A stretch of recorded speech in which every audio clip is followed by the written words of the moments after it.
কালো জাদু আর জিন পর্ব ৩ ও শেষ।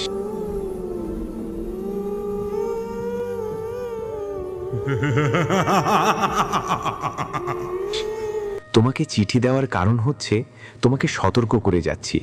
তুমি সুইয়ের মাথার মতো এমন একটা জায়গায় দাঁড়িয়ে আছো, ছেড়ে দিলেই পড়ে যাবা। মানে তোমার বিরুদ্ধে গভীর ষড়যন্ত্র চলছে।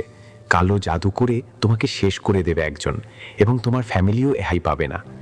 রাজু ভাইয়া। মানে কি বলছো এসব? হ্যাঁ, সত্যি বলছি রাজু ভাইয়া। এখন আমি কি করতে পারি?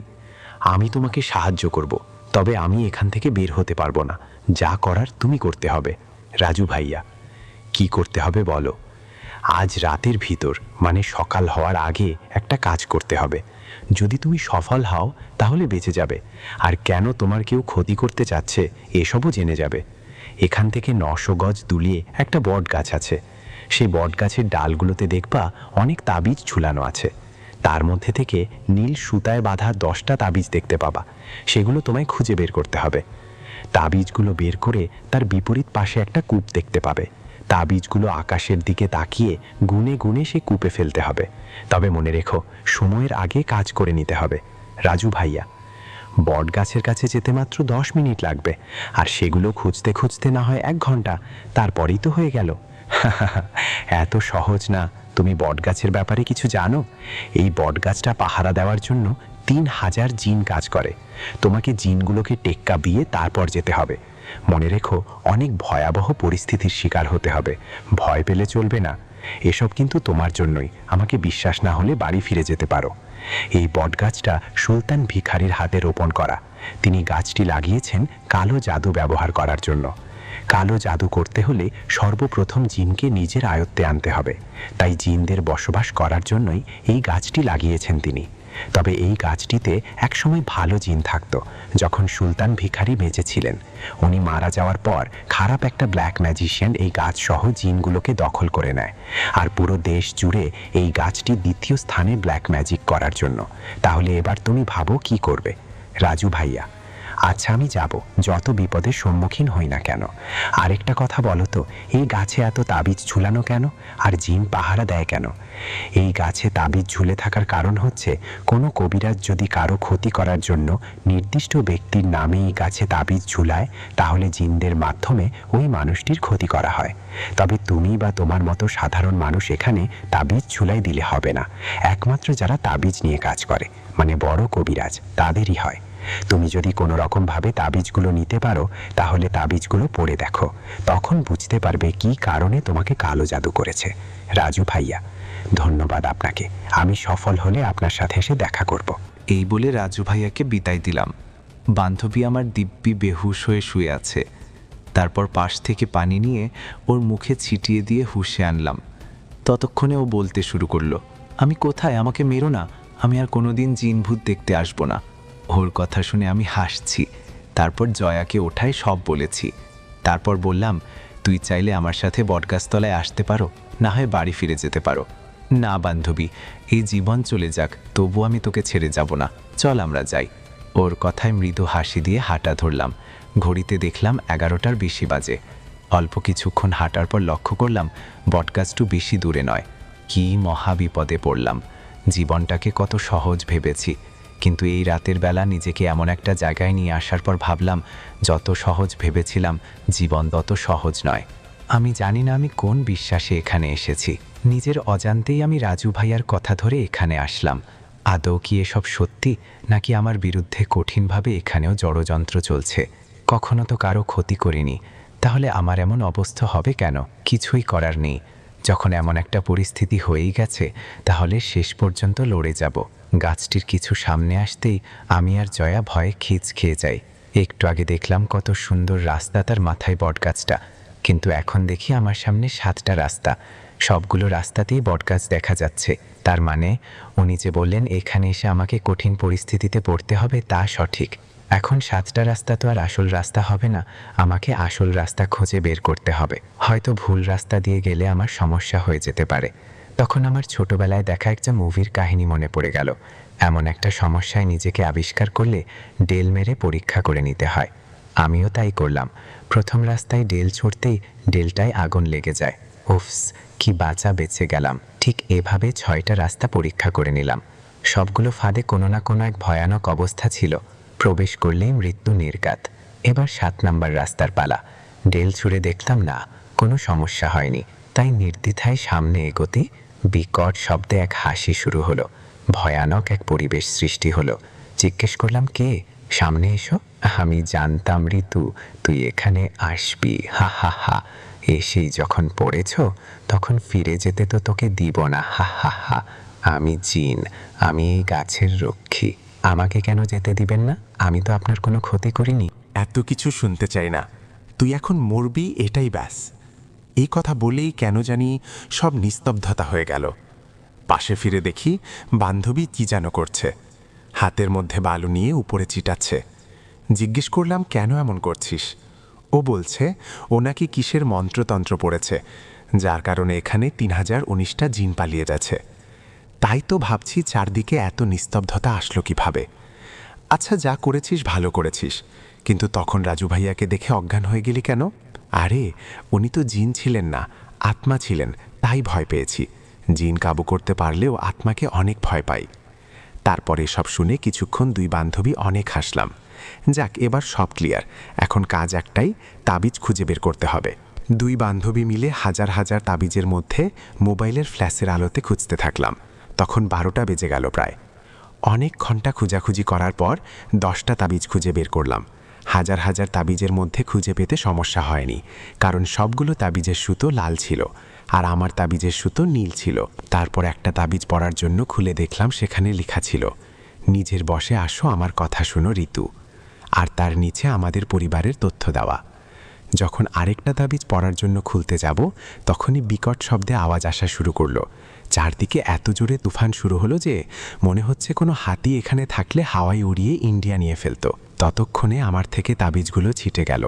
যখন দেখছি অবস্থা ভয়াবহ, তখন আমি জয়াকে জড়িয়ে ধরতে যাব। ঠিক তখনই বাতাসের তীব্র গতিতে একটা গাছের সাথে দুমড়ে মুচড়ে গিয়ে পড়ি। সকাল ভোরে জয়া ডাকে চোখ মেলে দেখি আমি গাছের পাশে শুয়ে আছি, আর জয়ার মাথা দিয়ে রক্ত পড়ছে। জিজ্ঞেস করলাম, রক্ত কি করে এলো? কাল রাতের তীব্র বাতাস আমাকে আর তোকে গাছের ওপর ফেলে দিয়েছে। তখন আমরা গাছের সাথে মাথায় আঘাত পেয়ে অজ্ঞান হয়ে যাই। তখনই আমার মনে পড়ল তাবিজের কথা। পুরো চারপাশ খুঁজেও কোনো তাবিজ পেলাম না। এমনকি সেই বটগাছটিতে একটা তাবিজও দেখা যাচ্ছিল না। কপালটাই খারাপ, তাবিজগুলো কূপে ফেলতে পারলাম না, আর খুঁজেও পাচ্ছি না। এবার হতাশ হয়ে রাজু ভাইয়ার কাছে গেলাম। গিয়ে বললাম, ভাইয়া আমি সাকসেস হইনি কাল রাতে। এটা বলতেই উনি আমাকে চুপ করে দিয়ে বলতে লাগলেন, আমি সব জানি তোর সাথে কি হয়েছে। অবাক হয়ে বলছি, তুমি কিভাবে জানলে? আমি এখান থেকে সব দেখেছি, কিন্তু চাইলেও কিছু করতে পারতাম না। আর তুই বেঁচে গিয়েছিস একমাত্র তোর বান্ধবী জয়ার জন্য। তুই ভুল করে 7টি রাস্তায় টনক নেড়েছিস, যার প্রভাব তোর মৃত্যু হতো। এখন আর কিছুই করার নেই রাজু ভাইয়া। আমার মনটা খারাপ হয়ে গেল। আচ্ছা ভাইয়া, আর কি কোনো রাস্তা নেই? আছে, তবে তুই আমাকে এ বাড়ি থেকে মুক্ত করে দিতে হবে। আমি এ বাড়ি থেকে বের হতে পারছি না, কিন্তু এমনকি আমার সাথে ওরাও না। বন্দি হয়ে আছো কিভাবে? সুলতান ভিখারি যখন এ বাড়িটি নির্মাণ করেন, তখন ওনার সুবিধার্থে বাড়ির চারপাশে 4টি চন্দন গাছ লাগান, যেন কোনো আত্মা এই বাড়িতে প্রবেশ করতে না পারে, আর এই বাড়িতে আত্মা ঢুকলে বের হতে না পারে। তাই আমরা সবাই বন্দী হয়ে আছি। আগামীকাল অমাবস্যার রাত, আগামীকাল সন্ধ্যার আগ মুহূর্তে এসে এই 4টি চন্দন গাছ তোমাকে মেরে ফেলতে হবে আগুন দিয়ে। তারপর আমরা সবাই মুক্ত হয়ে যাব। রাজু ভাইয়া, আচ্ছা আমি কালকে আবার আসবো, গেলাম। এই বলে কিছুটা স্বস্তি নিয়ে বাসায় ফিরতে লাগলাম।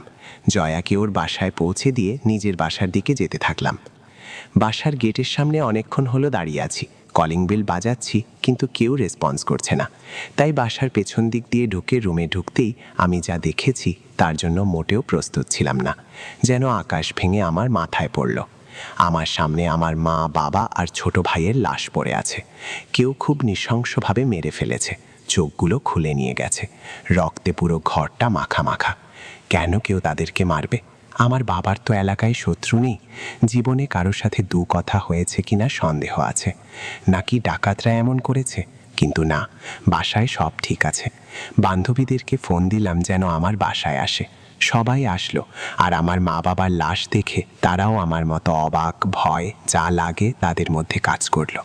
ঠিক তখনই একটা চিঠি আমার সামনে এসে পড়ল। বুঝেছি রাজু ভাইয়ার চিঠি। উনি লিখছেন, ঋতু আমাকে মাফ করিও, আমি অনেক চেষ্টা করেও তাদেরকে বাঁচাতে পারিনি। আমার থাকা সকল জিনদের পাঠিয়েছি যেন তাদের রক্ষা করে, কিন্তু হলো না। বিপরীত জিনগুলো খুব শক্তিশালী ছিল। চিঠি পড়ে আবার রাজু ভাইয়ার কাছে গেলাম, কিন্তু ওনার খোঁজ নেই। উনি সব জানে, ওনাকে আমার কাজে লাগাতে হবে। তাই কথা মতো সন্ধ্যা হওয়ার সাথেই সেই চন্দন গাছগুলো মেরে ফেলি। ঠিক 10টার পর একে একে 5 জনের আত্মা আমার সামনে হাজির, মানে সুলতান ভিখারি, টুম্পা, টুম্পার জামাই, মায়া আপু আর রাজু ভাই। তাদের দেখে ভীষণ কষ্ট লাগছিল, আর আমার মা বাবার কথা ভাবছি, কে এদেরকে এভাবে মারলো। রাজু ভাই আমার অন্যমনস্ক দেখে আমাকে ডাক দিয়ে বলল, তুমি জানতে চাও কেন এত কিছু হয়ে গেল? হ্যাঁ, যে আমার মা বাবা আর আমার ছোট ভাইকে মেরেছে তাদের আমি ছাড়বো না। তারপর রাজু ভাইয়া আমাকে সেই বট গাছটির কাছে নিয়ে যায়। রাজু ভাইয়া কাকে যেন ডাক দিলেন। ডাক দেওয়ার পর গাছের পেছন থেকে একটা কালো চেহারা মানুষ বের হয়ে আসলেন। আসলে মানুষের মতো লাগলেও মানুষ ছিল না, ছিল এক জিন। তারপর রাজু ভাইয়া সেই জিনকে বললেন সব খুলে বলতে। তারপর জিনটা বলতে লাগলেন, তানভীর নামে একজন ব্যক্তি আপনাকে বিয়ে করবে বলেছিল। হ্যাঁ, আমি। এই তানভীর হচ্ছে একজন ভয়ঙ্কর ম্যাজিশিয়ান, ব্ল্যাক ম্যাজিশিয়ান। 8 বছর সাধনা করে এই বিদ্যা গ্রহণ করে। আপনাকে বিয়ে করা তার একটা মজা ছিল। সে আপনাকে বিয়ে করার জন্য আবদার রাখেননি, এটা ছিল একটা চ্যালেঞ্জ। তানভীর জানতো কখনোই কেউ রাজি হবে না এই বিয়ের সম্বন্ধে। যখনই সবাই ওনাকে অপছন্দ করা শুরু করে, ঠিক তখনই ভেবে নেন এখনই সময় আমার বিদ্যা পরীক্ষা করার। ওনার কালো জাদুর শক্তি যাচাই করার জন্যই এসব। তবে সে আপনাকে তার জাদুর মাধ্যমে কাবু করতে পারেননি। না পারার একটা কারণ হচ্ছে রাজু, যিনি আপনাকে অনেক প্রচেষ্টা করে তার জাদু থেকে ফিরিয়ে নেন। তবে আফসোস, আপনার ফ্যামিলির কাউকে বাঁচাতে পারেননি। ওনার জাদু শক্তি এতই কঠিন করে ফেলেছিলেন, যখন টের পেলেন তার জাদুকেও বিপরীত করার চেষ্টা করছে। গাছে তিনি 10টা তাবিজ ঝোলান। তার মধ্যে 4টে তাবিজ ছিল আপনার ঘরের মানুষদের, মানে আপনি সহ আপনার মা বাবার আর ছোট ভাইয়ের। তবে আপনি আরেকটি কথা শুনে খুশি হবেন যে আপনাদের ক্ষতি করা লোকটা, মানে তানভীরকে, আমরা গতকাল রাতে মেরে ফেলি। নিশ্চয়ই কাল রাতে ঝড়ের কবলে পড়েছিলেন।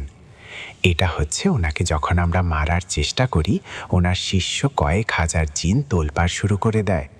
তার জিনগুলো আপনাকে কিছু করতে না পেরে আপনার ফ্যামিলির ওপর অত্যাচার চালায়। এই কথাগুলো শুনে আমার চোখ দিয়ে টপ টপ করে পানি পড়তে থাকলো। কিন্তু যখনই আমি পেছন ফিরে তাকাবো, ঠিক তখনই কেউ আমাকে ধারালো ছুরি দিয়ে আঘাত করে। ভালো করে তাকিয়ে দেখি রাজু ভাইয়া। রাজু ভাইয়া হেসে হেসে বলছে, যখন আমরাই আর বেঁচে নেই, তুমি বেঁচে থেকে কি করবে? চলো আমাদের সাথে আমাদের দুনিয়ায়। কথাগুলো শুনি একটা মুচকি হাসি দেই। তারপরই সবার মতো আমিও দুনিয়া ত্যাগ করি। সমাপ্ত। ভৌতিক গল্প ও রহস্যময় কাহিনী। আমাদের সাথেই থাকুন। আমাদের চ্যানেলটি সাবস্ক্রাইব করুন, যাতে পরবর্তী গল্পগুলো সহজেই আপনি পেতে পারেন। আর গল্প ভালো লাগলে অবশ্যই শেয়ার করবেন। লাইক, কমেন্ট করে আপনার মূল্যবান মতামত জানাবেন।